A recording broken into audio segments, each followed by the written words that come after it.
Hello po sa inyong lahat. Paddy Jason po ulit para sa another episode of Paddy's Points.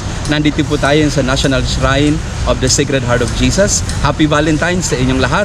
At minarapat po natin na sa Valentine's Day, dalawin natin yung pinagkukunan ng lahat ng pag-ibig, ang banal na puso ni Jesus. So nandito tayo ngayon sa Makati.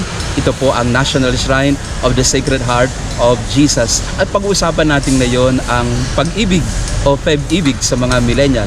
Ano nga ba ang ibig sabihin ng pag-ibig?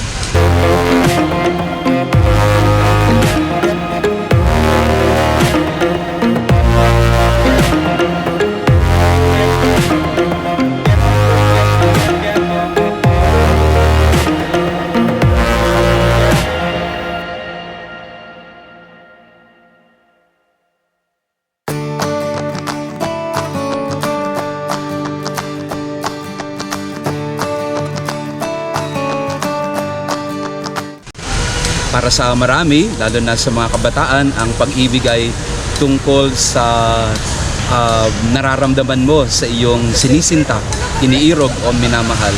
Pero para sa atin na mga Kristiyano, higit pa doon ang pag-ibig. Hindi lang ito romantikong nararamdaman tungkol sa isang tao. More than anything else, love is of God because God is love. Minsan tinatanong po nila ako, ano yung paboritong scripture passage mo, Father? Ano yung Bible verse na paborito mo?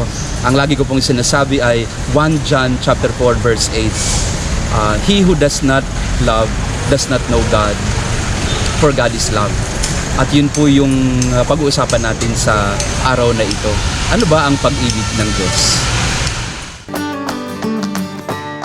Nafe-feel ko yung love ng Sacred Heart sa tuwing nawawala ako, kasi it serves as my home, na parang kahit saan man ako magpunta, lagi akong may uuwian, parang ganon, na refuge siya sa akin, na saan man ako abutin ng mga ganap ko, meron akong matatakbuhan na nandyan para sa akin palagi.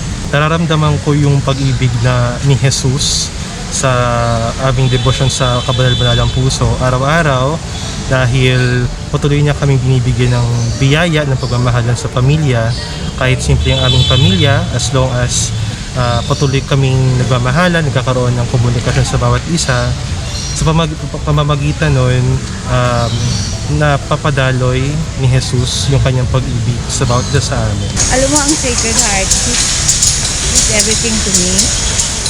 Yung kanyang solid foundation of presence in my life is really something, no? He's always there for me. Isang iyak ko lang dyan sa Adoration Chapel. Talagang paglabas ko magaang na. Kaya ako devotee ng Sacred Heart ever since, no? I experienced the love of the Sacred Heart in my life by listening to His Word, the Word of God, and of course through my singing, because I serve as a cantor during online masses and also during the masses in the Sacred Heart. And now that we are celebrating, or we are soon to celebrate the 45th anniversary of the foundation of the National Shrine of the Sacred Heart, it has been a reminder for me to always serve Him with my whole heart, and also by means of this singing, I also experience His love. Kasi diba parang ina-embrace niya ako through my singing, and also sa doon sa aking pagsiserve ay nararamdaman ko yung kanyang pagkilos sa buhay ko.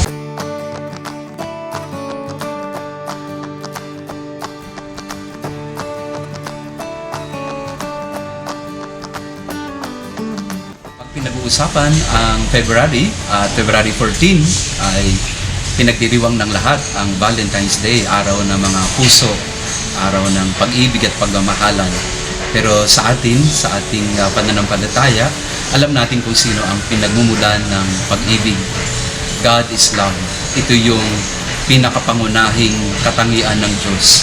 Siya ay pag-ibig. At ang lahat ay nagmumula sa Kanya, sa Kanyang nag-uumapaw na pag-ibig para sa atin. Kaya sa Valentine's Day na ito, nais naming bigyan kayo ng panibagong pananaw sa pag-ibig. Hindi lang ito na nabanggit ko kanina, yung pagmamahalan ng mga magkasintahan o kaya ng mag-asawa, kasama na rin yon, bahagi na rin yon, at mahalaga yon. Kasi nga ang tao naman na walang pag-ibig ay hindi mabubuhay sa mundong ito. Pero nabanggit ko rin na ang pag-ibig ay nagmumula sa Diyos. At ang pag-ibig na ito ang nagbibigay sa atin ng kahulugan, ng lakas, ng pag-asa. Sa ating pagdiriwang ng Valentine's Day, yung mahal na puso ang ating tinitingnan. Ang kanyang puso ang siyang larawan at imahe sa atin ng tunay na pagmamahal. So, what then is love? We know that love is God and God is love. But what kind of love does God have for us? Makikita natin ito sa buhay ni Jesus at sa kanyang ginawa para sa atin. Ang kanyang pag-ibig ay pag-ibig na inihahandog at iniaalay. So love is always offering oneself. It is always sacrificing oneself for the good of the other. Lagi nating naririnig, to love is to will the good of the other. Si Jesus hindi lang hinangad ang kabutihan para sa iba. Ang ginawa niya ay inialay din ang lahat para sa kabutihan, kaligtasan ng iba. Kung matutunan lang natin yung ganoong klase ng pag-ibig, ang mundo sana ngayon ay higit na mapayapa, higit na masaya. Kasi kung ang tao ay naghahangad ng kabutihan ng kapwa, kung ang lahat ng kanyang ginagawa ay para sa ikagaganda ng buhay ng kapwa, ang pag-ibig ang manginibabaw at ang pag-ibig ang siyang mamamayani sa puso ng bawat isa. Alam natin sa panahong ito na kailangan natin ng pag-ibig na hindi lamang sa pag-ibig ng magsing-irog o magkasintahan, kung hindi pag-ibig na walang hinihintay ng kapalit, pag-ibig na handang mag-alay ng buhay hanggang wakas, pag-ibig na galing sa Diyos at binigay sa atin ng Diyos para matularan natin ang kanyang pagmamahal. Kaya sa Valentine's Day na ito, mga kapatid, nawa ang inyong puso ay mapuspos ng pag-ibig at ang puso na ito ay mapuspos ng pag-ibig ng mahal na puso ni Jesus. Dito sa aking t-shirt ay mababasa ninyo, "You are the love of the Sacred Heart of Jesus." Every day, you are supposed to be the love of the Sacred Heart of Jesus to others. So panindigan natin ito. Tayo ay nilikha sa pag-ibig, tayo ay tinatawag para sa pag-ibig. Our mission is to love, sabi nga ni Santa Teresita.